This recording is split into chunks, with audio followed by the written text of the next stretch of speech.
Histeria Colectiva.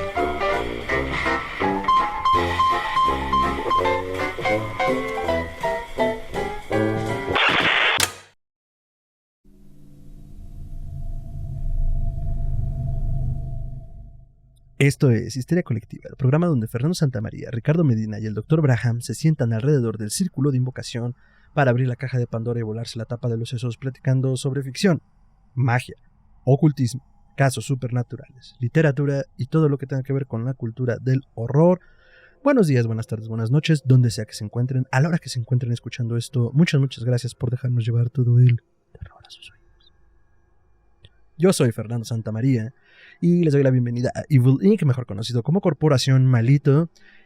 Por favor, a las momias que están dejando los baños llenos de vendas, o lo que espero que sean vendas, sáquenlos de ahí, échenlos en el bote de basura, no lo avienten a la taza del baño. No, por favor. Y al fantasma de la fotocopiadora, al nuevo interno, muchísimas gracias por venir. Esperemos que no te quedes encerrado en la fotocopiadora como el becario anterior. Yo soy Fernando Santamaría. Creo que ya me había presentado, ¿verdad? No sé. Creo que es la segunda vez que me pasa que se me olvida si me presento. Bueno, esto será un problema para producción, pero no para nosotros. Y antes de que comencemos, quiero darle la bienvenida a la mesa reñoña que me acompaña hoy para hablar de un gran tema. En el círculo de invocación se está manifestando el hombre, el mito, la leyenda. Doctor Braham, ¿cómo está? Hola, ¿qué tal? Muy buenas noches. Por cierto, aviso de oficina rápido. Ya descubrimos cuál es el problema con el microondas. Por favor, no se acerquen con el celular encendido. Estamos batallando para liberar a 2 personas ya de un agujero de gusano que se creó por accidente. Simplemente no usen el celular cerca del microondas y todo estará bien. Excelente, grandes anuncios parroquiales desde Recursos Humanos, doctor. Muchas gracias por estar con nosotros. Y ahora quiero darle la bienvenida a un gran invitado. Estamos recolectando como si fueran gemas del infinito a los miembros del proyecto Apocalipsis, y en el círculo de invocación se manifiesta Gustavo Chávez Marcos. Gustavo, ¿cómo estás? Muy bien. Muchas gracias, doctor. Muchas gracias, Fer. Aquí, saliendo del agujero de gusano que mencionaban acá. Ah, con que tú eras el que estaba ahí atorado. Sí, yo fuiste tú. Sí, no tengo cuidado con el celular. Gustavo Chávez Marcos, mejor conocido como Leshy Goose, es médico y criptozoólogo, escritor de cuentos y artículos dedicados al horror y ciencia ficción para la revista Exocerebros, además de participar en otros medios como Mucho Miedo MX, y actualmente se dedica a realizar pequeñas cápsulas sobre monstruos y seres en TikTok. Lo pueden seguir como @LeshyGoose. Y también se dedica a la difusión de la literatura por medio del podcast que ya les hemos mencionado, Proyecto Apocalipsis. Gustavo, muchísimas gracias por estar con nosotros. No, hombre, gracias a ustedes por la invitación. Y hacía falta estar con ustedes, con tremendas estrellas del infierno. Y pues nada, estamos aquí listos para hablar de un gran tema. Doctor, ¿qué hay en la caja de Pandora? Hoy en la caja de Pandora se abre y entre susurros de criaturas de la noche, cantos, que parece ser un amable ritual del pueblo de al lado, vamos a hablar de folk horror. De horror folclórico, del folk horror. Si ya nos siguen desde hace un tiempo sabrán que es un género que nos encanta, y hoy hemos decidido hacer el especial y pues trajimos a Gustavo porque él le sabe duro y tupido al tema. Como se irán dando cuenta, si ya han escuchado los otros episodios con la pandilla de Proyecto Apocalipsis, pues también es un tema que les encanta y pues por eso los traemos a platicar sobre él. Lo cual me llevaría a preguntarnos, ¿qué cangrejos es el folk horror? ¿Quién quiere partir plaza? Gustavo quiere partir plaza, lo veo con muchas ganas. ¿Qué entendemos por folk horror, Gustavo? Fíjate que el término de folk horror últimamente ha estado sonando. No, obviamente, por muchas películas, sobre todo por estas preciosidades de A24 que nos ha traído, ya sea Midsommar últimamente, también The Witch, por ejemplo.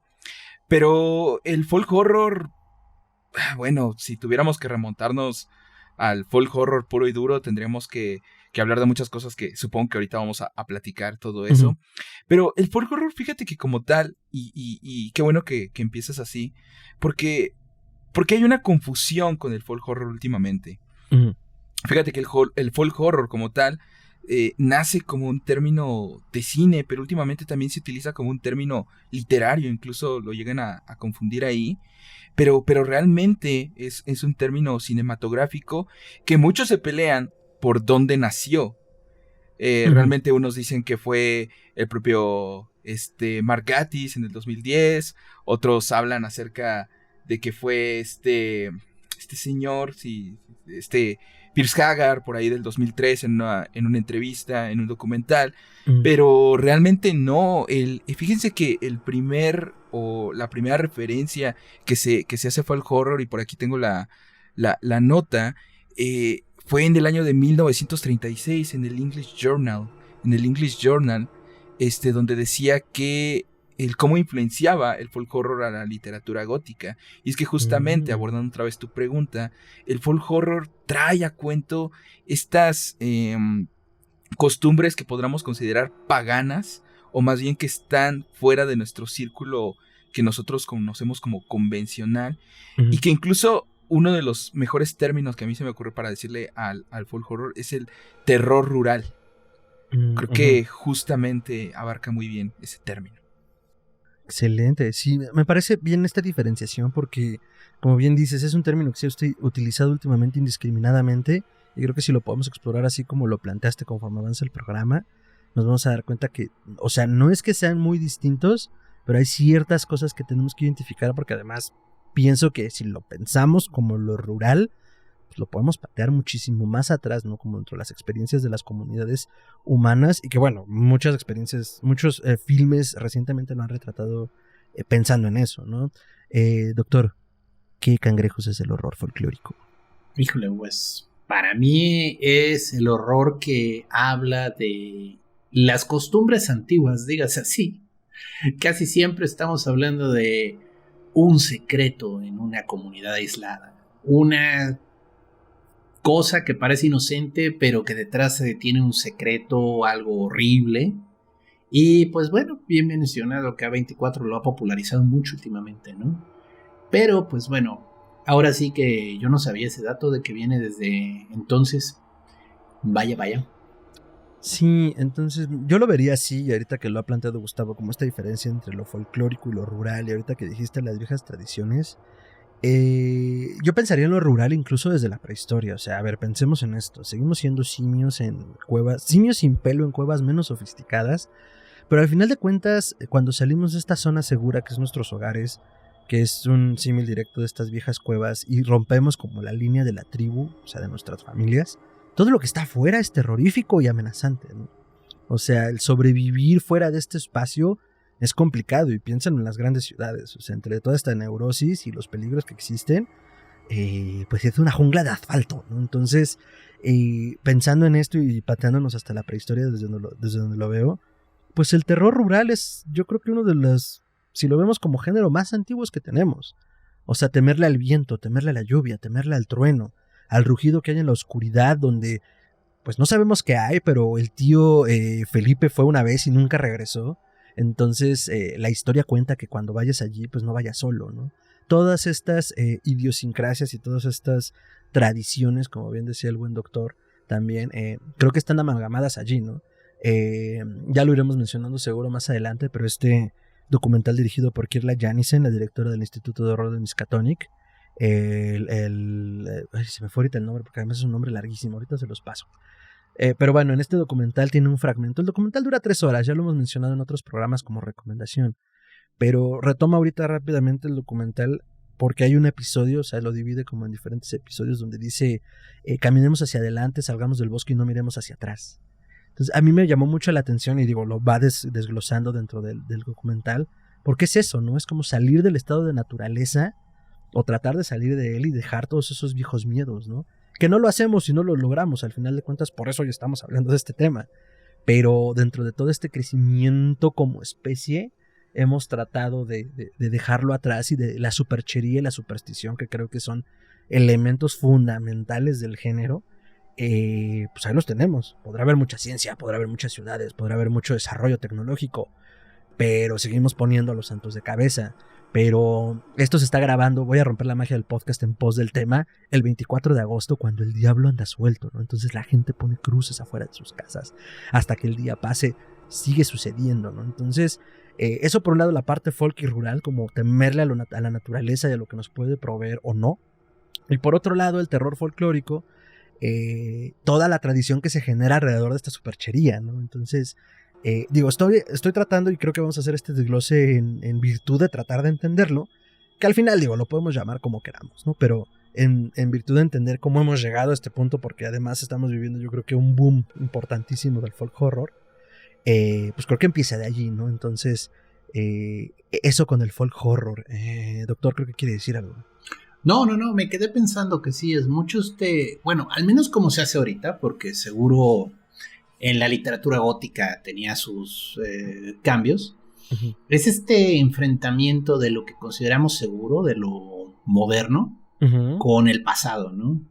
Y de que estas leyendas, estas supercherías, estas creencias que tenían los antiguos habitantes de esta zona, uh-huh, pues no estaban tan fuera de lugar, o sea, sí había algo, ¿no? Sí era prudente dejar ese plato con leche afuera de la puerta en la noche, ¿no? Uh-huh. Y todo este mundo que vemos así como, ay, no, todo tiene una explicación, o sea, esto no son los chaneques, no existen los chaneques, o sea, cosas tontas que parecen sencillas y pueden tener un giro pues bastante macabro, ¿no? Sí, totalmente, o sea, al final de cuentas tratamos de darle como la...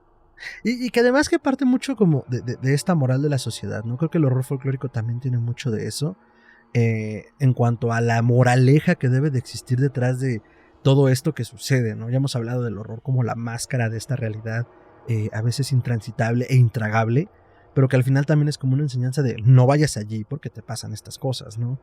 Y creo que, por ejemplo, la tradición europea lo rescata mucho con los cuentos de los hermanos Grimm. O sea, allí está como el epítome de estas moralejas, ¿no, Gustavo? Sí, totalmente. Y no solamente con los hermanos Grimm. Digo, si nos vamos al cuento tradicional de fantasmas de Dickens era moralista totalmente, ¿no? Era, te voy a dejar, ¿no? O sea, no seas un Scrooge en la vida, ¿no? Para no hacer este tipo de cosas. Pero sí, creo que ahora que lo menciona también el doctor y que ya tocaste bien el tema, estos temas se vienen dando desde lo gótico. Incluso tenemos al mismo Emery James, ¿no? Ya tenía y tocaba estos temas folclóricos en varios de sus cuentos. Y de hecho creo que por eso se diferenciaba tan bien en estas historias de fantasmas, que no iban tanto a la moraleja, pero que sí daban estos tintes folclóricos que nos tiene tan acostumbrados ahora al folk horror actual, ¿no? Que además ahorita dices el folk horror actual y estoy masticándolo un poquito. Todo esto que hemos como dicho de dónde parte y de los elementos, pues es una visión, a falta de un mejor término voy a decir orientalista, es decir, desde estos tiempos nuestros, explorar estas vetas de los motivos, lo hacemos como desde acá, ¿no? Como de mira cómo era la vida en ese tiempo, ¿no? Pensándolo un poco como inscrito en el género, porque pues en ese momento es la vida que sucede y la vida que corre. Voy a quemar esta bala tal vez muy pronto, tal vez no, pero por ejemplo en La Bruja de Robert Eggers plantea una situación de una familia rural, bueno, una familia que vive en una de estas colonias y de estas aldeas de la Norteamérica rural y que por pasados de puritanos, para los propios puritanos, pues son expulsados de esta comunidad, ¿no? De esta tribu, y tienen que formar su propia tribu. A lo que quiero llegar es, vemos, o lo que trata Eggers de reflejar es como pues una familia cualquiera, pudo ser quien sea en esa época de 1500, 1600, 1700, que trataba de valerse por sí misma, ¿no? Y pasaron cosas, ¿no? O sea, al final fueron sujetos como de esta propia naturaleza y no era algo poco común, que ahora lo utilizamos como un recurso para tratar de explicarnos y entendernos, ¿no? De dónde vienen nuestros temores, pero si nos hubiera tocado vivir allá es como, pues la familia de Jacobo se murió por el frío y pues pobres de ellos, a lo que sigue, ¿no? Y ahora es un recurso narrativo para nosotros que, no sé, se me hace chistoso como verlo así desde estos tiempos, ¿no? Porque al final de cuentas, y lo hablamos como personas de ciudad también, o sea, es como, mira, allá afuera, en el bosque, como decía Gerardo, no están los chaneques, están los duendes, están estas criaturas. Pero lo hablamos desde la ciudad, ¿no? Entonces, algo se gana y algo se pierde como al verlo desde esta burbuja, ¿no, doctor? A ver, pues sí, definitivamente. Aquí el tema es cómo lo vemos, ¿no? O sea, y sí, desde los hermanos Grimm, por citar a alguien, se intentó preservar estas leyendas y tradiciones culturales que había en toda la zona de los países germanos, ¿no? Escondido detrás de los cuentos de hadas de los hermanos Grimm hay muchas veces leyendas más antiguas. O sea, la manera en la que sobrevivieron estas historias a la cristianización en Europa fue precisamente convirtiéndolos en leyendas, en cuentos, en historias que le cuentas a los niños. Eso a los predicadores no les preocupaba, ¿no? Pero detrás de todas las figuras que hay ahí, muchas veces ves a los dioses nórdicos, ves a Odín, ves a Frigga, ves a Loki, aunque ahí pues parece una hada madrina, parece un diablillo, o sea, siempre están ahí, o sea, no dejan de irse, ese es el punto. Entonces, igual acá en América, o sea, tenemos esta superimposición de la visión cristiana, pero detrás de las leyendas y de las tradiciones, pues siempre hay algo, ¿no? Y comienza a haber capas detrás de capas y detrás de capas. Es como una casa que tiene muchas capas de pintura detrás de cada una, ¿no? Y de repente se te bota una por una humedad y descubres que detrás hay, pues, alguien pintó flores, ¿no? Y te preguntas, bueno, ¿quién habrá pintado esas flores? Es un poquito eso con el horror folclórico, ¿no? O sea, buscamos esta conexión con un pasado que ya no nos reconoce y que de algún modo, pues, es violenta, ¿no? Porque es horror. O sea, al final podríamos hacer una historia bonita, así, muy tierna, pero la idea está que hay un trasfondo horrible, ¿no? Entonces, algo feo va a pasar. Porque no conoces los viejos caminos, porque no conoces las formas, porque no conoces los apelativos. Aquí en México, por ejemplo, estaba leyendo el otro día a Ismael, ahí en su podcast de Leyenda Urbana, y nos estaba hablando, bueno, del mal de ojo, pero después comenzó a hablar del mal aire. Y el mal aire es una tradición mexicana tan curiosa, o sea, supongo que existe en otras partes del mundo, pero la idea está que hay espíritus en las montañas que no les gusta que entres, y entonces te enferman. O sea, el simple hecho de entrar al cerro sin precauciones, porque digo, los habitantes de ahí dicen, no, es que tienes que hacer esto para evitar que el espíritu te joda, ¿no? Y ya pasen su remedio, no sé, colgarse una cebolla al cuello, yo qué sé. Pero el punto es es ese tipo de horror, o sea, los ancianos lo recordaban, ¿no? Pero pues ahora que somos tan avanzados y tan culturales y todo lo tenemos que checar en Google, ¿qué pasa ahí, no? Fíjate que es curioso todo esto. Siempre recurro a citar este libro, siempre sale Sabrado. ¿Por qué? Arturo Graf tiene un libro que se llama El Diablo. Ese libro, más allá de toda la historia cultural del diablo, que puede ser una biografía incluso, cierra con un pasaje bastante bello, incluso podría decirlo así, diciéndonos que a pesar de todas las guerras santas, incluso las peleas que pudieron haberse dado, tipo Shumatsu no Valkyrie contra la Virgen María, contra el diablo y etcétera, realmente quienes matamos al diablo somos nosotros, a través de la evolución cultural, a través de cómo fuimos avanzando, a través de cómo son nuestras costumbres ahora, a través de cómo hemos ido cambiando en nuestra idiosincrasia. Y es curioso el propio hecho que lo mencionen, porque incluso no estamos tan lejos de ese hilo negro que jaló Mark Gatiss en esa propia entrevista que ya mencionábamos hace un momento. Porque incluso el propio Mark Gatiss menciona, es que aparte del folk horror, existe, o podríamos hablar de, él lo menciona como un urban weird. Urban weird, que justamente es el decir de los campistas, ¿no? Estúpidos citadinos, ¿no? Es decir, o sea, realmente lo raro son ustedes, ¿no? Hay cosas raras dentro de la propia ciudad, del urbano, que ustedes no se dan cuenta, pero lo tienen tan normalizado, tan, no sé, tan lejos de lo que es nosotros, que ven el campo y ven que desayunamos leche de vaca cruda, o directamente de la ubre de la vaca, y se les hace raro a ustedes, que claro, no lo hagan, ¿verdad? Porque puede ser brucelosis, pero, o sea, se les hace demasiado raro, ¿no? Lo cual para nosotros no es raro totalmente, sino algo que estamos acostumbrados comúnmente. Y eso es justamente lo que pega el folk horror. Por eso el terror rural, ¿no? Sí. Sí, es que ese paganismo. Claro, su paganismo. Y es que me quedé masticándolo un poco porque le hiciste un gran contrapeso con esta propuesta del Urban Weird. O sea, porque al final de cuentas es como Slavoj Žižek, este filósofo ídolo para muchos y monstruo, bueno, no monstruo, pero Sí, monstruo. Sí, ¿verdad? Sí, ¿verdad? Bueno, monstruo Sí. para otros. Pero al menos las primeras cosas que yo le leí hace ya bastante tiempo hablaba acerca de lo que perdíamos a través de la falta de experiencia, ¿no? O sea, él decía, vivimos en una sociedad muy a lo el guasón jajas. Vivimos en una sociedad en la cual hemos perdido las experiencias porque en la urbanidad pues ya no cocinamos, ya no cazamos nuestra comida, ya no cortamos nuestra leña. Él al menos en ese momento no lo planteaba como algo malo, pero sí decía, sí debemos de ser conscientes de lo que se pierde a partir de la falta de esa experiencia.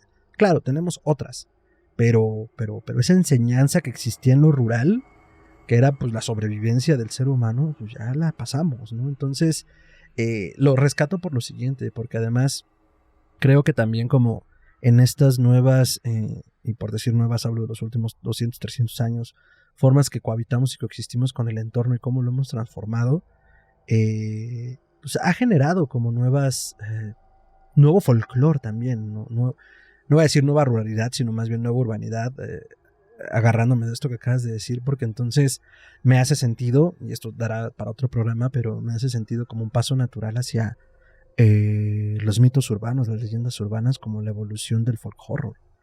Entonces, ahorita por eso me quedé pensando, por eso me quedé en silencio, porque era como, wow, no lo había pensado así, ¿no? Que al final habla de cómo nos relacionamos con el entorno. Justamente de ahí el popularismo de los espacios liminales o los backrooms actualmente. Eso, claro. Ahorita qué bueno que lo mencionas, porque hoy estaba pensando algo en eso. Ayer estaba viendo otra vez Oz de Jordan Peele y no me acuerdo si estaba escuchando, creo que estaba escuchando, estaba escuchando el podcast sobre la filmografía de Jordan Peele de Horrorama, del buen Mike Sandoval y el Dengue, a quienes mandamos un saludo si nos están escuchando.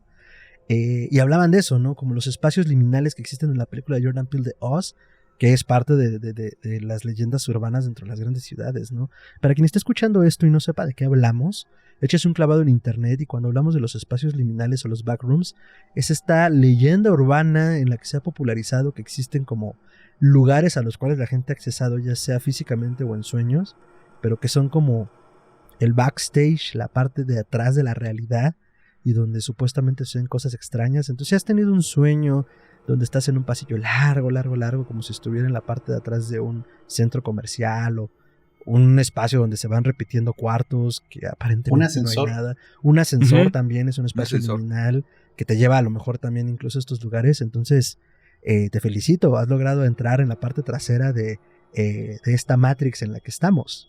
Y... sí. Ahora, me estoy acordando mucho de Candyman, por ejemplo, de la original, que es un poco esta historia de un asesino que es en muchos sentidos una leyenda urbana, ¿no? Y que él le interesa que la gente crea en él porque eso lo hace que perdure. Y esta reportera que se mete a este complejo de apartamentos y encuentra un altar incluso al Candyman así a través de un hueco en la pared, está totalmente el espacio liminal ahí. Está padre. También yo me acordé mucho ahorita que estabas hablando de los espacios nuevos. Hay toda una leyenda urbana y de nuevo, yo sé poco de la cultura japonesa, pero esta tenía dejo de verdad de cómo podías conseguir que te cumplieran un deseo. Y era un rollo bien loco de que tenías que andar brincando de estaciones de tren a todo lo largo de Japón. Bueno, de la zona urbana de Japón. Tenías que llegar a tal... Ahí a la derecha vas a ver el baño. No entres al baño. Al lado está el closet del que limpia. En el closet vas a ver que hay algo en el piso. Bórralo. Y así te tenían como en rally juntando cosas hasta que ibas terminando de hacer todo el conjuro de liberación. Y en el momento en el que terminabas en la última, no debías de voltear y debías de decir qué deseabas. Ok. Y en teoría se te iba a cumplir.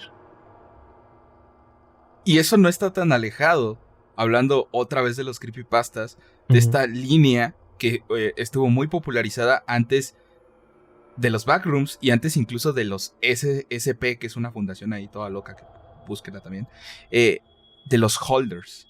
Los holders eran estos objetos que para accesar a ellos tenías que cumplir una cierta...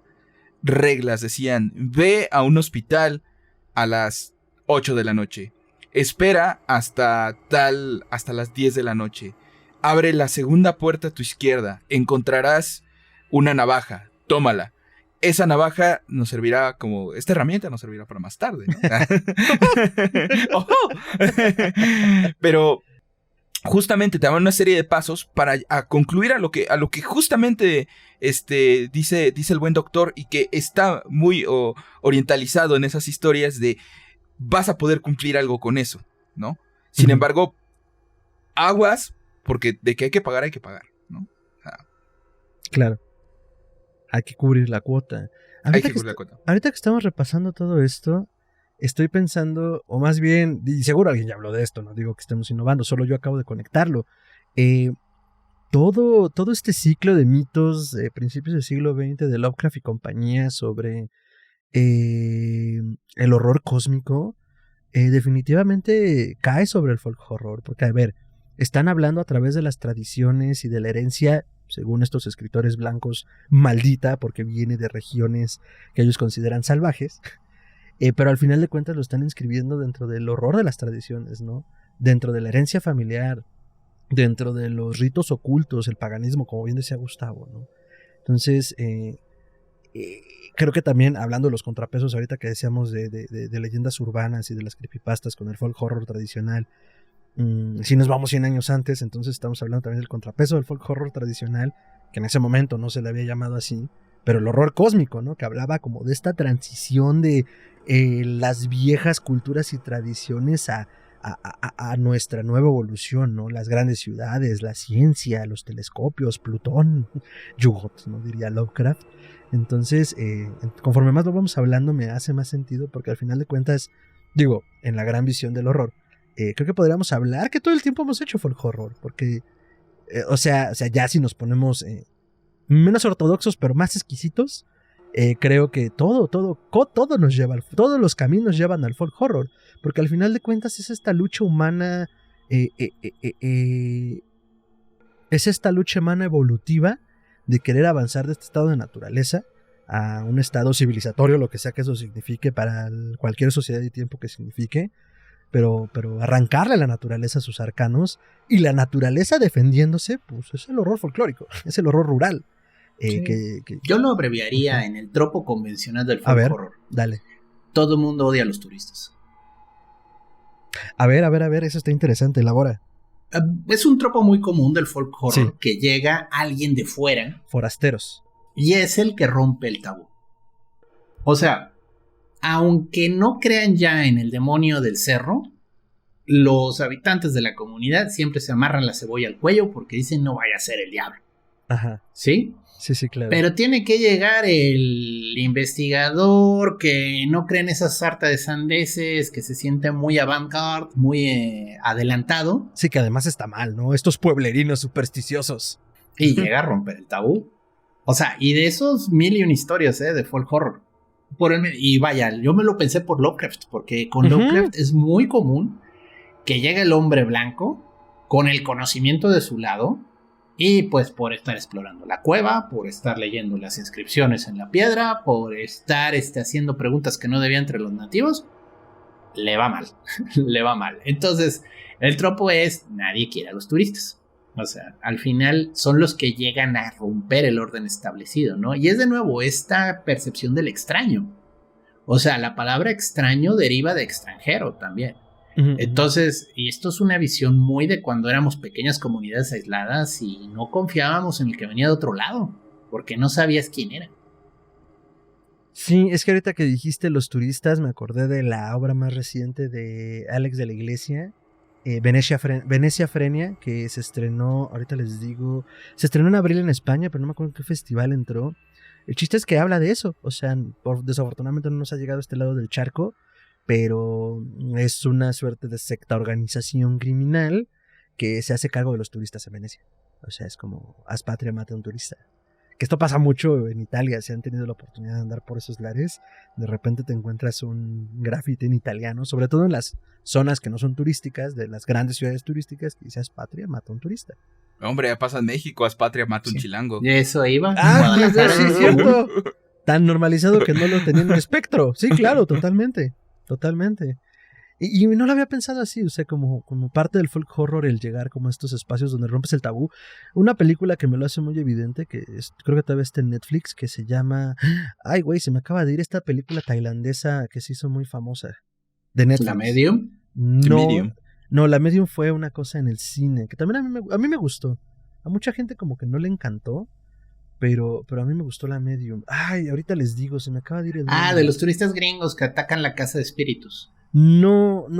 Bueno, esa no sé cuál es. Oye, me imagino que te refieres a esta cinta donde, aborda justamente también esta onda del influencer que tiene una cámara en el ojo y que graba, ¿no? Estas ondas. Porque esa es tailandesa y es la que estuvo sonando ahorita en Netflix. Que tiene muchas referencias también en parte con Noroi.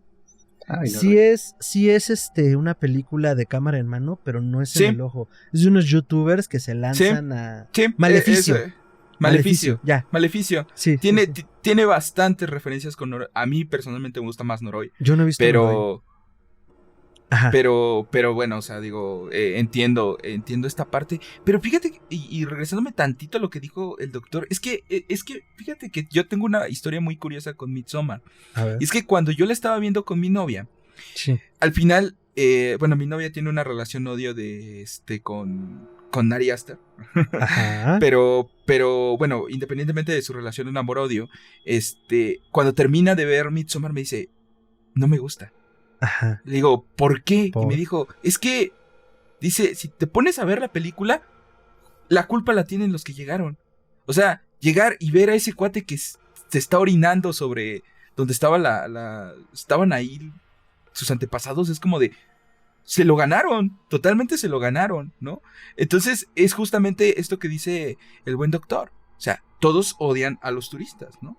Y justamente esto que dice, y también parte también de lo que ya tomas.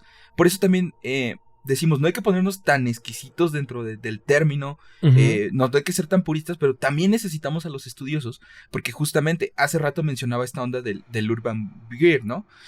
Este término mal mencionado que dije que fue Mark Gatiss, no fue Mark Gatiss, fue Adam Scovell, que es uno de los más estudiosos del folk horror. Adam Scovell, de hecho, marca 3 pautas en lo que es el folk horror. Esas 3 pautas dicen, o sea, la primera es la comunidad aislada o el pasaje remoto. Esa es una. La segunda es prácticas rituales paganas. Esa es la segunda. Y la tercera es las sociedades secretas, los cultos o la secta. Adam Scovell dice, para clasificar una cinta que vuelvo a lo principal que dije. El término nace del cine. Dice, para clasificar una cinta, la cinta debe de tener por lo menos una de estas 3 características para poder decir es folk horror. Ahora, ¿por qué digo que también no hay que ser tan puristas en este sentido? Porque ahora sí, regresando a lo que dice Piers Haggard menciona cuando hace esta famosa trinidad del folk horror, que supongo que ahorita también vamos a mencionarla. Piers Haggard dice, es que cuando yo estaba buscando salirme de lo que hacía ya la Hammer en cuanto a términos góticos, hablando de eso, yo quería encontrar algo nuevo, yo quería hacer algo que me rememorara el campo. Y ese campo de ahí, de lo rural, es de donde nace el folk horror en las cintas, ¿no? Y que bueno, tenemos ya lo que es la trilogía de La Garra de Satán, El Hombre de Mimbre, y siempre se me olvida la tercera. The Witchfinder General, creo. The Witchfinder General. Sí, esos elementos me parecen cruciales y creo que los hemos circunnavegado justo en este momento. Lo vemos aquí, lo vemos acá, ¿no? Y ahorita que lo aterrizas, pues está inscrito, ¿no? Mencionaba yo primero Maleficio por lo que decíamos de los turistas, ¿no? Porque justo el Maleficio es como, no solo rompieron el tabú, sino que a eso iban. O sea, ese era el propósito del equipo de YouTube, porque además se autonombran los cazafantasmas.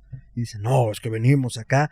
Que lo rescato con el comentario que haces de Midsommar. Sí es culpa de ellos, digo, de entrada el Midsommar como que ese era el fin último, ¿no? Este personaje, quien quiera que sea, no me refiero como al que conocemos, sino se ve que mandan a su gente a diferentes lugares del mundo a traer estos tributos, porque al final es eso, están tributando a estos extranjeros, pero se lo ganaron. O sea, si de por sí ya me los iban a despellejar en Midsommar, se lo ganan a pulso, ¿no? Ahora, por otro lado, en Maleficio, al parecer es muy circunstancial que lleguen estos extranjeros, porque es una cosa muy, muy familiar. O sea, se va a revelar un secreto ancestral ante quien es invitado. Y pues la compañía es al final la que rompe el tabú y se encuentra de frente con un secreto insondable. O sea, que además es lo que me encanta del final de la película. Es como, cabrón. O sea, definitivamente es muchísimo más grande que ellos. Y que todos, ¿no? Y ahí se me está yendo la hebra. A veces me pasa, amigos. Pero bueno, rescatando entonces esta parte del horror, del horror rural y de los turistas. Sí, creo que es importante entonces también que hablemos de los clásicos. Porque al final el forastero puede llegar por las razones que sean. Pero siento y veo, y creo que en todos los relatos y películas pasa, el secreto es más grande que ellos, y si no era a ellos, se iba a comer a alguien más. Me explico. El hombre de mimbre. La original, la versión original, pues vemos a este policía que llega a resolver un caso y que se encuentra con un culto, porque al final es toda la isla la que está envuelta en el culto. Y además sumamente cristiano, no olvides. Además sumamente cristiano, claro, es un hombre de Dios y un hombre casto y un hombre virgen. O sea, es todo lo opuesto, ¿no? O al menos así lo retratan, me refiero a... para también resaltar cómo estos cultos y toda esta cosa mistérica y escondida, pues al menos a la vista de la sociedad occidental, pues es libertina, es entregada a la naturaleza y pagana y por lo tanto cuasi satánica. Y más en realidad es más una crítica justo a esta visión como estrecha y apretada de Occidente, de todo lo que no sea cristiano es del diablo, ¿no? Y digo, al final, obviamente, misma historia que con Midsommar, estaba pensado para eso, si no era él era alguien más, o sea, era un sacrificio necesario dentro de lo pagano. Entonces también sigue siendo esta visión del hombre blanco, diciendo, bueno, sí, pero igual son unos salvajes porque sacrifican gente, ¿no? Entonces, ¿qué es lo que a mí sí me gusta de Midsommar?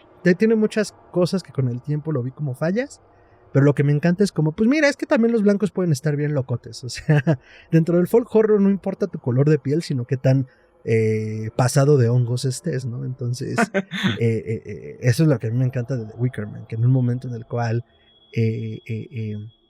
digo, estamos hablando de los 70s, pero al final de cuentas, pues ya empiezan como a explorar estas vetas más allá de lo cristiano, ¿no? O sea, vaya, ya no es un discurso moral, sino que parte del entretenimiento, parte del morbo, y también como, pues cualquier gente puede estar bien locota, no necesita estar perdido en una isla de Tuvalu ulterior. Doctor, el hombre de mimbre. Híjole, a mí esa película me sacó un susto. Yo la vi de joven, no la esperaba. O sea, tiene un final interesante. Sí, desde que llega el tipo a la isla, están bien orates, o sea, estos están haciendo cosas bien locas, o sea, pero así que tú digas, ay, se lo van a echar hasta el final. Y sí es un final un poco anticlimático, o sea, porque estás acostumbrado a que el héroe de algún modo, a pesar de las dificultades, a pesar de los riesgos, vaya, te pongo una con un héroe en curso, Indiana Jones y el Templo de la Perdición. Ahí el buen Indy está enfrentándose a los seguidores de Kali y pues él logra salvar el día, ¿no? O sea, y más de una vez están a punto de arrancarle el corazón ahí con esa habilidad rara que tenía el yogi ese. Pero se salva, ¿no? Y agarra el látigo y con ingenio y todo, logra salir adelante y salir de eso. Esa es la diferencia entre una película de aventuras, muy pulp, y una película de horror, ¿no? En el horror se murió mientras estos tipos están cantando de lo más tranquilos alrededor, o sea, y tú, what the fuck I'm saying, o sea, es buena película, pero sí te revienta la cabeza, o sea. Tal cual, no lo habría puesto mejor. La diferencia entre lo pulp y lo horroroso. Gustavo, el hombre de mimbre, que creo que también es un pilar del folk horror. No, hombre, es que hablar del hombre de mimbre, lo que a mí se me hizo curioso es que el doctor dijo la vi de joven. Dije, bueno, pues no ha de ser hace mucho, ¿no? Quizá hace una semana. El doctor es jovenazo, toda la expresión de la palabra. ¿De qué año es? O sea, la tradicional de qué año es de los 70, ¿no? 60. De 1973. No, pues yo había nacido. Yo nací ese año, mira.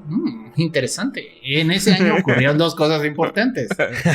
Es mi peli. Qué chido. Sí, es del 73. No, yo la vi en una de esas del Canal 11 o del 22, que ves que luego les daba por pasar películas raras. Sí. Pero es que te habré tenido 15 años, no más. O sea, sí la vi y me dejó así como cucú, cucú. A ver, esta es una buena pregunta, ya que lo sacó a colación el doctor. ¿Cuál fue su primer contacto con el folk horror? ¿A qué edad? Híjole. Es que, a ver, a edad yo creo que como a los 18, 19 años justamente con El Hombre de Mimbre. Uh-huh. Y no por buscar folk, sino más bien por ver a Christopher Lee.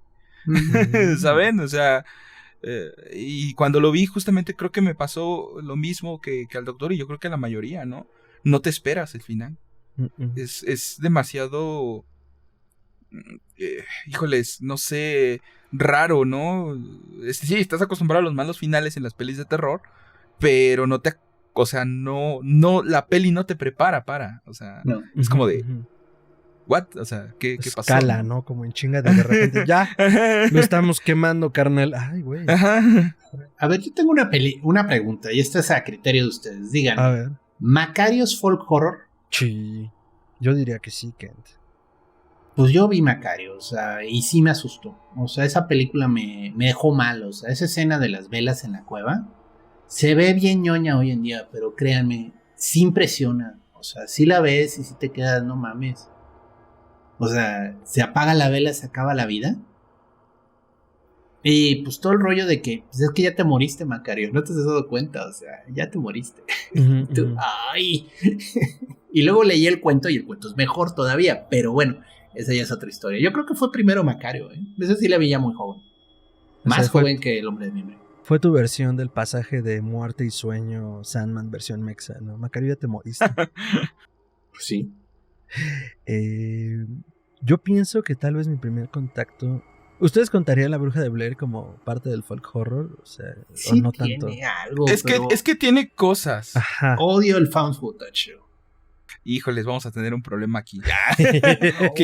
Yo amo el found footage. Yo no lo amo, pero me gusta bastante. Siento que hay varias cosas buenas. Es que es un género que necesita renovarse. O sea, sí, claro, está quemadísimo. Ya muy trilladísimo. O sea, sí, está quemadísimo. Por ejemplo, una muy buena serie con found footage, que de nuevo no es folk horror, discúlpeme por la vuelta. O quién sabe por qué hay cultos. La de Archivo 81. Es que, o sea, fíjate que alguna vez tuve yo una, no sé si llamarlo discusión, pues sí, ¿no? Porque es un intercambio de puntos de vista, donde le decía, es que si vamos a la de que cualquier deidad pagana está, pues todo es folk horror, incluso hasta el exorcista va a ser folk horror, ¿no? Entonces, es como de, por eso yo digo que, o sea, no hay que ser tan puristas, porque incluso yo a Macario la consideraría más folk horror. Pero también sí hay que, creo que seguir ciertas pautas. Incluso el maestro Grajales, Jorge Grajales, en alguna clase justamente también mencionaba, es que, pues, o sea, los elementos están ahí, ¿no? Quizá no son tan textuales como los marcaba Scovel, ¿no? Así como de, tiene que estar esto, pero están, ¿no? Los símbolos están, y es tomarlo, ¿no? En este sentido, y vámonos, ¿no? Bueno, yo me iba más al found footage, o sea, que me gusta el juego que hacen en la adaptación que hicieron del podcast, de cómo están cambiando incluso de cámaras, están cambiando que si son archivos de audio, que si son archivos de video, que si son fotografías. O sea, me gusta porque cambian y juegan con el tema del found footage de una manera muy original. Porque a mí, yo ya me cansé de la cámara borracha, discúlpame, pero...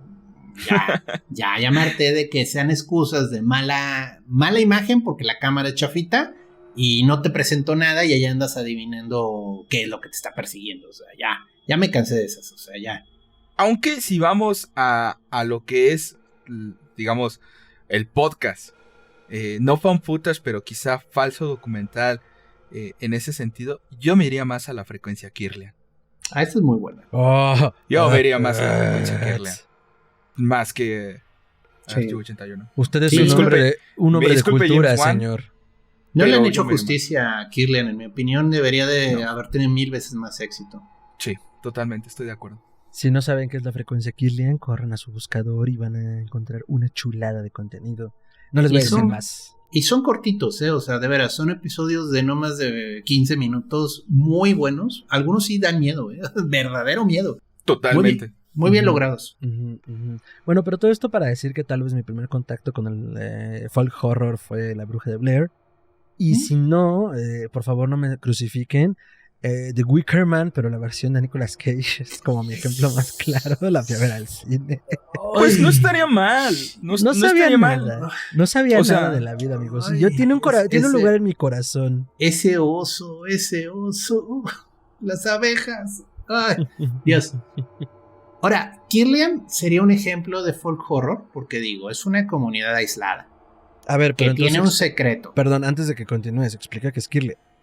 Bueno, La Frecuencia Kirlian es un programa argentino que es pues, como un falso programa de radio, o sea, en un pueblo que se llama Kirlian. El locutor te está narrando, ahora sí que el DJ, o sea, él está recibiendo llamadas de la gente del pueblo y está hablando. Y alrededor de todo esto siempre está ocurriendo algo. O sea, Kirlian es un lugar donde pasan cosas bien pinches raras.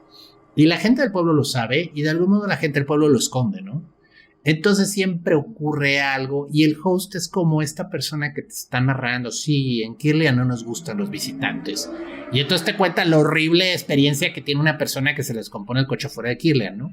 Está muy bien lograda, o sea, y hay toda una historia a largo plazo de un meteoro, un cometa que va a llegar de vuelta. Y en cierto sentido es como el tema recurrente, sí, ya se está acercando el meteoro y bueno, ya sabemos qué eso significa. Ahora oiremos una canción que nos pidieron, o sea, y así está toda la historia, está muy bonita. Pero de nuevo, Kirlian es una comunidad aislada, o sea, es un pueblo que nadie puede encontrar, que esté en algún lugar. La gente tiene un secreto ahí espantoso. Bueno, varios secretos, porque ahí pasan muchas cosas. Hay varios secretos. Sí, hay varios secretos y todo está relacionado con un evento de cierto carácter cósmico, ¿no? Que es el meteoro. No sé, ¿sería folk horror? ¿Qué opina la mesa? Sí, yo diría que sí, Ken. Si lo estamos metiendo como que las creepypastas y el urban weird, que creo que Kirlian entraría durísimo en urban weird, es el paso natural, sí. O sea, porque estamos hablando ya. Y digo, es el meteoro, como bien dices, pero al final de cuentas rescata como ciertas cosas. Por ejemplo, cuando está este episodio de los perros, cuando cierran una de sus temporadas, es muy bueno. O sea, le pega también como a la parte hasta, si recuerdo bien la historia, hasta del nahualismo, ¿no? Entonces, sí, yo lo metería en folk horror. Que lo hablábamos un poco antes de entrar al aire porque comentábamos la nueva película de Jordan Peele, Nope, que para este momento ya se estrenó y corran a verla si no saben que se están perdiendo una cosa espectacular según lo veo. Pero decíamos, ay, se me fue la hebra. El nahualismo, el folk horror. Comunidad, no iba a decir otra cosa. Ay, perdóname. Es folk horror. Pero es que iba a decir otra cosa porque lo que identificábamos. No sé. Ahora sí perdí la hebra. Después de 89 programas y 125 más o menos en total, por fin perdí el hilo. Bueno, sí. Frecuencia Kirlian igual a folk horror para mí. Sí, para mí igual. E incluso quizá ahí lo que podríamos nada más así como medio decir, pues no entra dentro del folk. Es como lo pagano, pero incluso está, porque hay un capítulo, está el de las brujas, ¿no? El de las brujas. Y de hecho me encanta la frecuencia Kirlian porque tiene un diálogo esencialmente que dice, todos conocen dónde está, que tienen algún conocido en Kirlian, que Kirlian, que no sé qué, pero nadie sabe cómo llegar. Y eso me encanta, y me encanta porque traigo a colación otra serie, no tiene nada que ver en principio con el folk horror, pero es una serie muy poco conocida, de solo una temporada, que no sé si alguno de ustedes lo conozco, me imagino que sí, son aquí los maestros de esta onda. Esta serie Fear Itself, que yo la conocí por el canal de Space hace algunos años, la pasaron aquí en México, Space. Fear Itself fue una serie que de hecho se llama Fear Itself, me gusta bastante porque viene de la frase de Roosevelt que dice que a la única cosa que hay que temer es al miedo mismo, ¿no? El Fear Itself, miedo mismo. Pero hay un capítulo esencialmente de Fear Itself que me encanta, que se llama La Comunidad. Y es que la comunidad tiene todas las características que debe tener una historia folk horror, solamente le falta una deidad. No les voy a decir más porque me gustaría que no la vea para no spoilearlo más. Pero tiene todos esos elementos, de verdad. Tiene todos esos elementos. Y dato curioso, de hecho, ese episodio, la directora fue Mary Harron. Mejor conocida por ser aquella que estuvo en esta película medio desconocida. A lo mejor la conocen, que se llama American Psycho con Kristen Bale. Entonces... es la directora de ese episodio. Entonces tiene toda esta noción de lo desconocido, de llegar a una comunidad que en principio es la historia de una pareja que se casa y que encuentra, pues, tratando de buscar las mejores formas para tener una familia, de tener una vida mejor, llegan a una comunidad bastante cerrada y que es bastante difícil de acceder. Llegan ahí por contactos y que a través de la historia van conociendo que esa comunidad tiene cosas extrañas, ¿no? Uh-huh. Que por algo no es tan fácil accesar, ¿no? Entonces es bastante buena, es bastante esta onda. Yo la verdad lo entraría, si nos ponemos así en esto que dice Scoville, tiene estos elementos, es folk horror, ¿no? Quizá la deidad pagana, si a esa nos vamos, pues bueno, puede ser ahí otra cosa, pero lo tiene, ¿no? Entonces yo también creo que tanto como Frecuencia Kirlian, uh-huh, como estos ejemplos que han mencionado, como esta onda, yo sí los catalogaría como folk horror. Okay. Y más porque son expresamente cinematográficos, ¿no? Uh-huh, no tengo nada en contra del folk horror escrito, y si quieren ahorita doy algunos ejemplos pero, o sea, el folk horror rudo está en el cine y en la televisión. Bueno, si vamos a hablar de novelas, hay un autor que a mí me gusta mucho. Tiene esta novela que se llama La hermosa cosa que nos espera a todos al final. Es una serie de historias. Y tiene una en especial que sí, en mi opinión, es folk horror. O sea, es totalmente hecho para esto. Se llama El bebé de Algernon, el bebé de Blackwood, haciendo un poco referencia a Algernon Blackwood. Y es allá arriba en la frontera con Canadá y Estados Unidos, del lado del Pacífico. Hay una industria ahí de bosques y demás. Y los que tienen, ahora sí que toda la industria de cortar árboles, son unos magnates millonarios que organizan una vez al año una cacería por el bebé de Algernon. El bebé de Blackwood, perdón. Es un ciervo gigantesco, monstruoso, que solo se ve de vez en cuando, ¿no? Y dicen que es el diablo, pero nadie sabe. Entonces llegan estos cazadores, y está bien contada la historia, porque es un poco esta sensación de Apocalipsis Now, pero con cazadores, ¿no? Y cuando ya comienzan a estar en el bosque, que el bosque es todo un personaje por sí solo, comienzan a contar historias.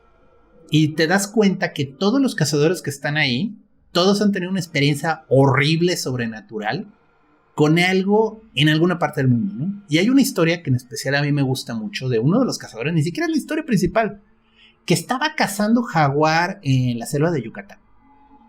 Y que iba con su compañero norteamericano. Los dos eran norteamericanos. Uh-huh. Y de repente lastiman al jaguar. Era un jaguar negro. Les llamó mucho la atención por lo oscuro que estaba. Lo lastiman o creen que le dan un balazo. Y el jaguar se mete en una cueva. Así entre las piedras, ¿no? Y el compañero insiste en ir dentro de la cueva.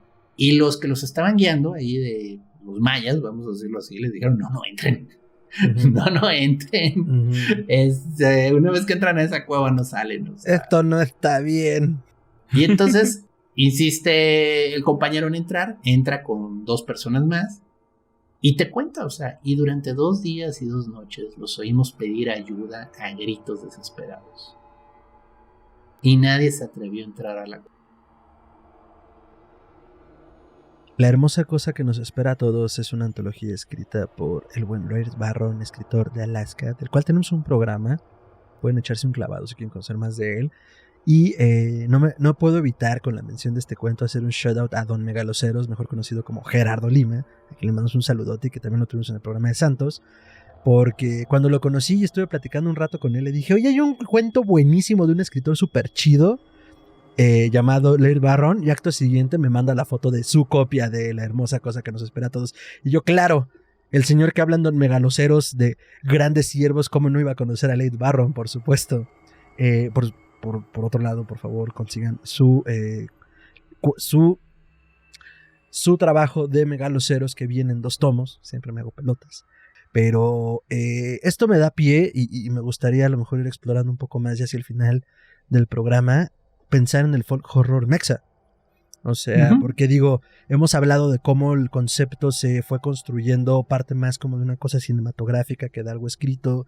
Ya hablamos que se marida con otras cosas y en términos de escritura creo que hacia atrás pues podemos pensar más en el gótico, ¿no? Que es como esta cosa melancólica, romántica de la escritura donde se hace alusión al pasado, se hace alusión a los ancestros. El propio Lovecraft tiene un cuento un poco que versa sobre eso que se llama Las ratas en las paredes, que es mucho más gótico que de horror cósmico. Y bueno, o sea, está allí, ¿no?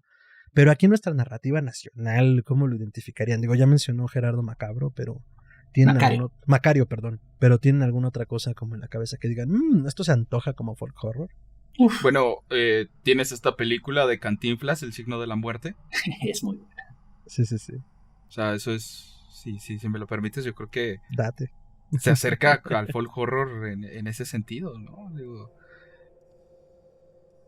o sea, quizá no entra en una película tal cual, así como de terror, digo, es Cantinflas, ¿no? Incluso son los primeros trabajos de Cantinflas, pero creo que entra ahí en específico. Que es complicado, ¿no? Hablar un poquito de folk horror mexicano, si lo traes pero creo que ahí como aseveración y otra vez citando, ¿no? Al buen Pierce Haggard, dice: el folk horror va a ser diferente en cualquier lugar, porque el folclore va a ser diferente dependiendo del lugar donde estés. Claro, totalmente de acuerdo. Es que México tiene una gran tradición de espíritus y leyendas que fácilmente se puede darle la vuelta hacia el horror en un segundo. Sí. Hay un autor que es un poeta potosino. Yo me lo conocí por mi abuelo, se llamaba Manuel José Otón. Él es famoso por poeta, pero tiene una antología de leyendas y tradiciones de la zona ahí de la Huasteca Potosina. Y tiene un cuento de lo más chistoso, pero a la vez de miedo, o sea, si está de hijos de la fregada, de una persona que lo están atormentando brujas. Entonces, en la noche llegaban unos sopilotes gigantes, se plantaban en el techo de su jacal y comenzaban a bailar encima del techo. Pero se oían las patitas de las aves, o sea, no eran brujas con tacones y sombrero de punta bailando, eran sopilotes. Entonces el tipo está al borde de la histeria, o sea, pero cuando llega el amigo lo encuentra todo así.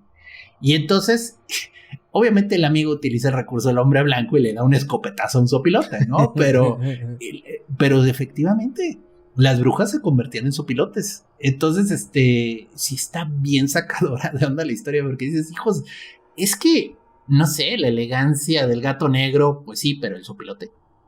O sea, imagínate a la bruja mexicana sopilote, o sea, es así como, ok, sí, me da un poco miedo la señora, ¿no?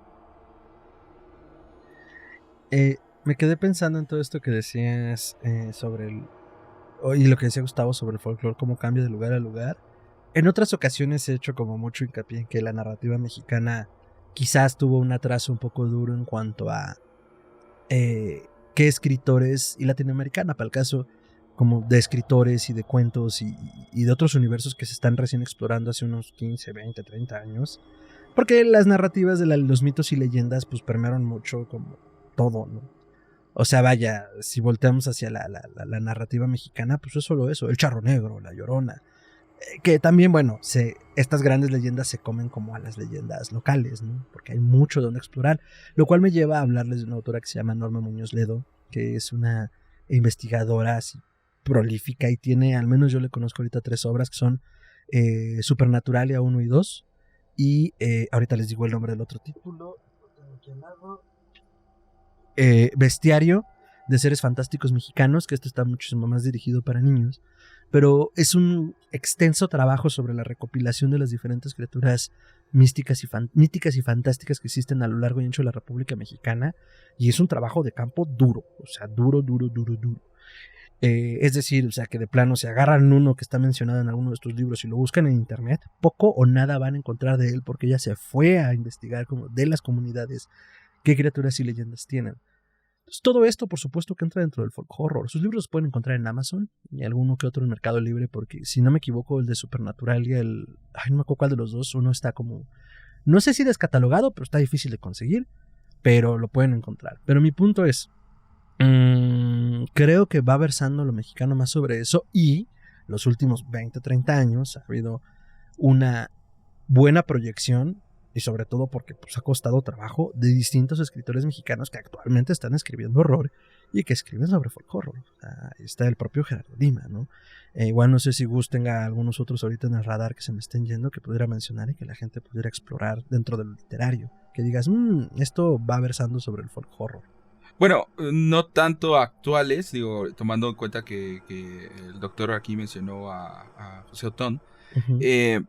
Digo, es que tenías la camada de los mal llamados, digo mal llamados porque no, para mí no eran modernistas, sino traían el más puro dato de los decadentistas. Uh-huh. Está Juan José Tablada con Misa Negra, un poema que rompió y que incluso lo querían ahí casi hasta quemar por todo eso.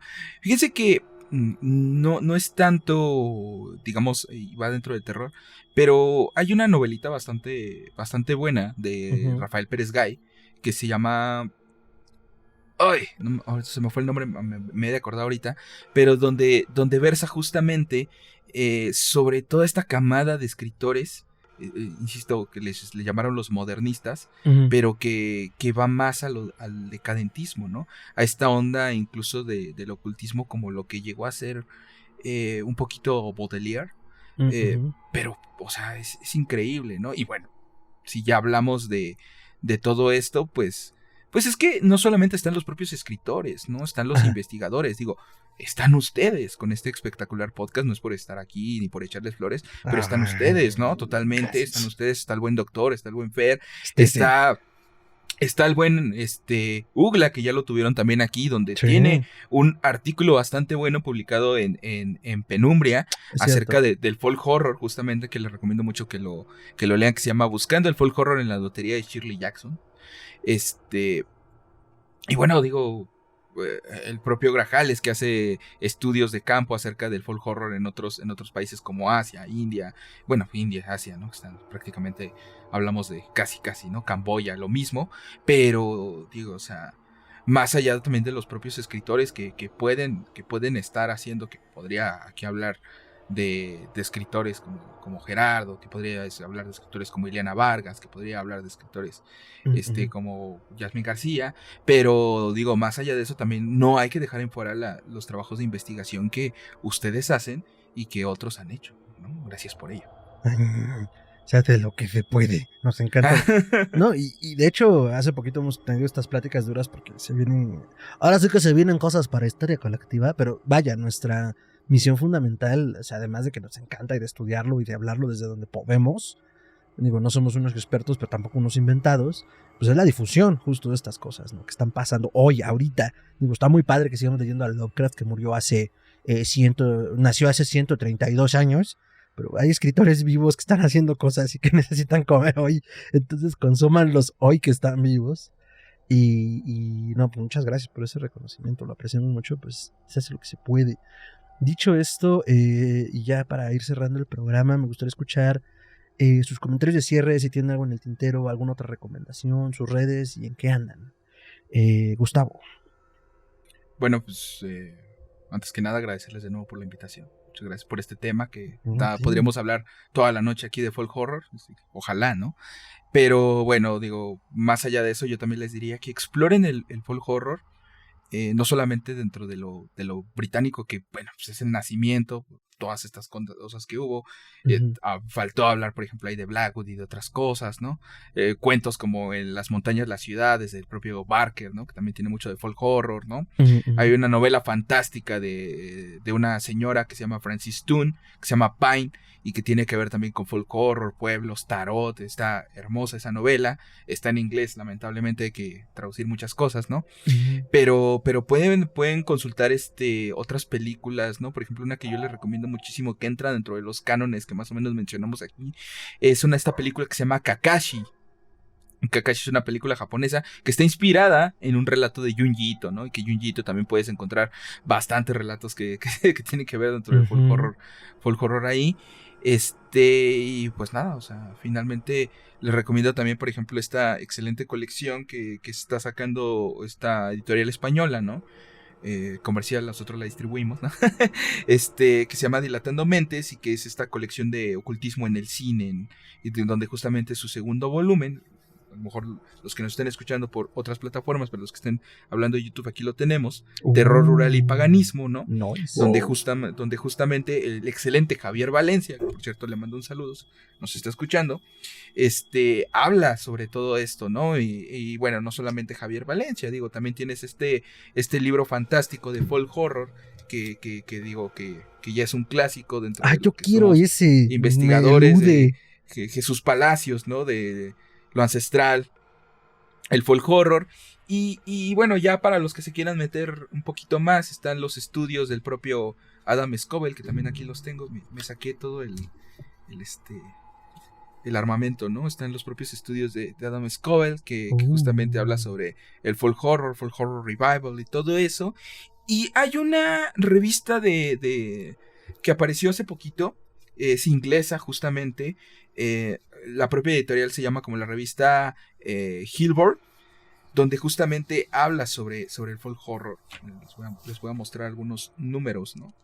Hillboard, donde justamente abordan estas prácticas, ¿no? Del ocultismo, paganismo. Qué buena portada. Ritualismo. No, son hermosísimas las portadas, ve esto, ¿no? O sea, espectacular, la neta. Justamente, y que hace poco sacaron un libro que se llama La Bretaña Oculta, ¿no? Occult Britannia, ¿no?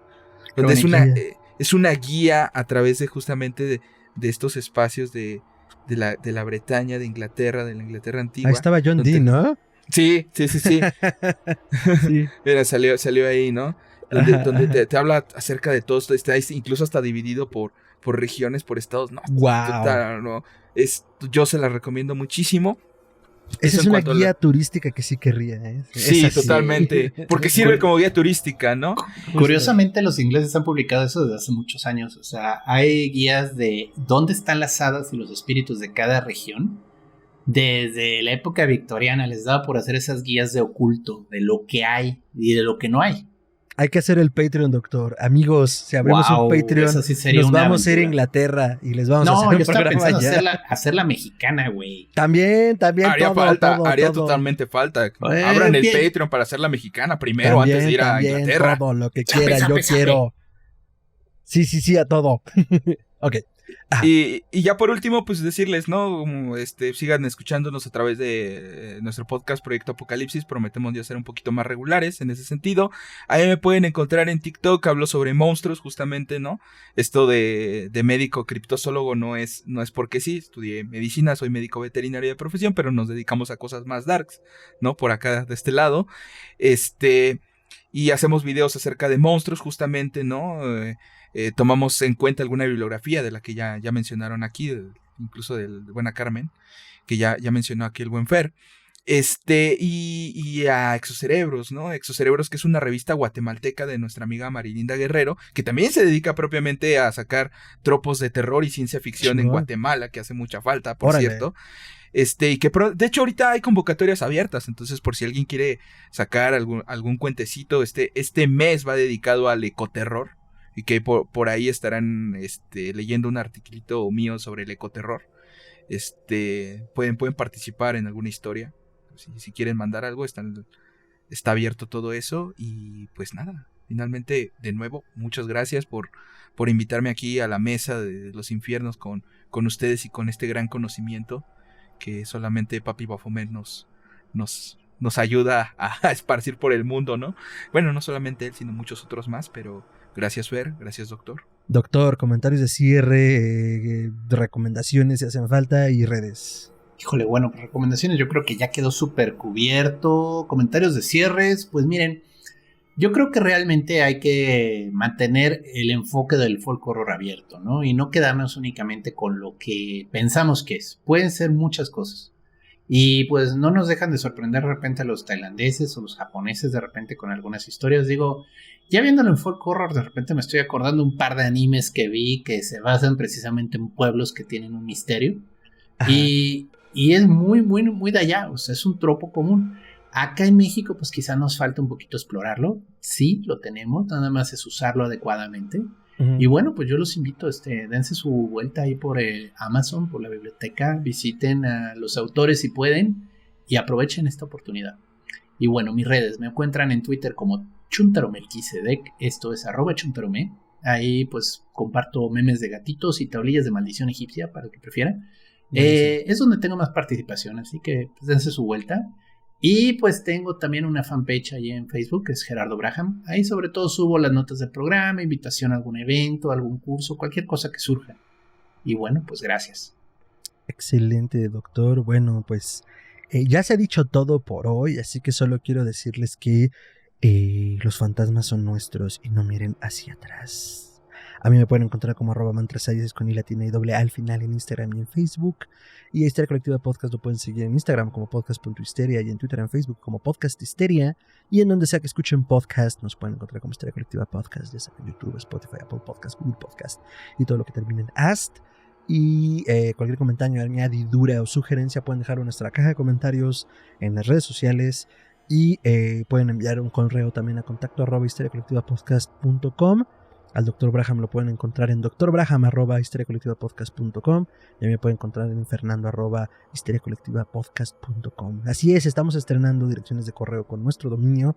Está larguito, sí, pero una vez que lo guarden en sus contactos solo pueden escribir Fernando o Doctor y pues ya van a estar allí escribiéndonos lo que gusten de manera más directa. Ya sé, parecemos abuelitos pensando como, mándame un email, pero hay gente que lo usa. Entonces, si tú eres de esos, pues bueno, ya puedes escribirnos.